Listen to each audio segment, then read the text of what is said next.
ഇന്നലെ നമ്മുടെ ഗുരുവായൂരപ്പനുണ്ടല്ലോ കാളിയമർദ്ദന രൂപത്തിലാണ് അലങ്കാരമായിട്ട് ചാർത്തിയിട്ടുണ്ടായിരുന്നത്. കാളിയന്റെ ഭണത്തിനു മുകളിൽ ഒരു കുഞ്ഞുണ്ണി കൃഷ്ണൻ കയറി നിൽക്കുകയാണ്. വലത്തെ കയ്യിൽ പൊന്നോടക്കുഴൽ പിടിച്ചിട്ടുണ്ട്, ഇടത്തെ കയ്യിലെ കാളിയന്റെ വാലും പിടിച്ചിട്ടുണ്ട്. ഞാൻ എപ്പോഴും പറയാറുണ്ട്, കാളിയമർദ്ദനം വരുന്ന സമയത്ത് നമ്മുടെ മനസ്സിലുള്ള അഹങ്കാരങ്ങളെയാണ് ഈ ഭഗവാൻ നമ്മുടെ പൂർണ്ണമായിട്ടും അത് മനസ്സിൽ നിന്ന് ഇല്ലാതാക്കുന്നത് എന്ന് പറയാറുണ്ട്. പക്ഷേ അത് മാത്രമല്ല കേട്ടോ, ഇപ്പം അഹങ്കാരം മാത്രമല്ല ഒരു ദുഷിച്ച ഒരു ചിന്ത എന്ന് പറയണത്.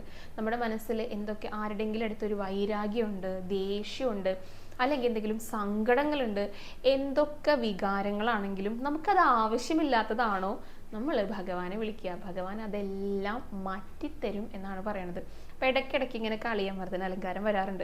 അത് വരുമ്പോഴൊക്കെ നമ്മളൊന്ന് മനസ്സിലൊന്ന് ചിന്തിക്കണം, ഭഗവാൻ നമ്മുടെ അടുത്ത് എന്താണ് പറയാനായിട്ട് ഉദ്ദേശിക്കുന്നത് എന്നുള്ളത്. ഒരു കുഞ്ഞു അഹങ്കാരം അല്ലെങ്കിൽ ഒരു കുഞ്ഞു ദേഷ്യം, ഒരു കുഞ്ഞു പൊട്ട ചിന്ത നമ്മുടെ മനസ്സിലുണ്ടെങ്കിൽ അത് അപ്പോൾ ഇല്ലാതാക്കണം എന്ന് ഭഗവാന് നല്ല നിർബന്ധമുണ്ട്. കാരണം ഭഗവാന്റെ ഭക്തരെല്ലാവരും നല്ലവരായിരിക്കണം, നല്ല മനസ്സിനുടമകളായിരിക്കണം എന്ന് ഏറ്റവും നിർബന്ധമുള്ളത് നമ്മുടെ ഗുരുവായൂരപ്പനാ. അപ്പം അങ്ങനെ ഇടയ്ക്കിടയ്ക്കൊക്കെ വരുന്നതിൻ്റെ ഉദ്ദേശം അത് തന്നെയാണ്. ഭഗവാൻ നമ്മളെയൊക്കെ നന്നാക്കാനായിട്ട് നോക്കുകയാണ്, നമ്മുടെ മനസ്സിലെല്ലാം നന്മകൾ നിറയ്ക്കാനായിട്ട് നോക്കുകയാണ്. അപ്പം ഭഗവാന്റെ അടുത്ത് നന്നായിട്ട് പ്രാർത്ഥിക്കുക.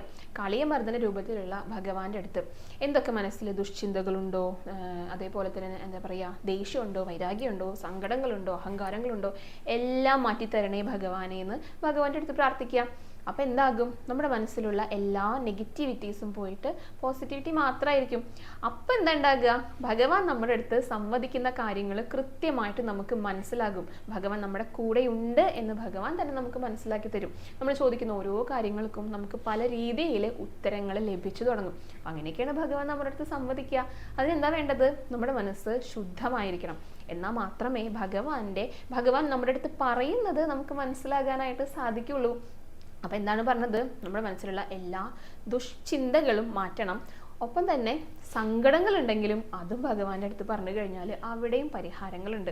അപ്പം അതൊക്കെയാണ് കാളിയമർദ്ദനം വരുന്ന സമയത്ത് നമുക്ക് നമ്മുടെ മനസ്സിലുണ്ടാകേണ്ട കാര്യങ്ങൾ. എന്തൊക്കെ നമ്മുടെ മനസ്സിൽ ചീത്ത കാര്യങ്ങളുണ്ടെങ്കിലും അതിനെല്ലാം മാറ്റുന്ന ഭഗവാനായിട്ടാണ് ഇന്നലെ കാളിയമർദ്ദന രൂപത്തിൽ ഈ അലങ്കാരം ചാർത്തിയിട്ടുണ്ടായിരുന്നു കേട്ടോ. അപ്പം എല്ലാവരും ഗുരുവായൂരപ്പൻ്റെ ആ ഒരു രൂപമൊക്കെ നന്നായി മനസ്സിൽ കണ്ടിട്ട് നന്നായി തൊഴുത് പ്രാർത്ഥിച്ചോളൂ. ഗുരുവായൂരപ്പ ശരണം എന്നൊന്ന് കമൻറ്റ് ബോക്സിൽ രേഖപ്പെടുത്തിക്കോളൂ.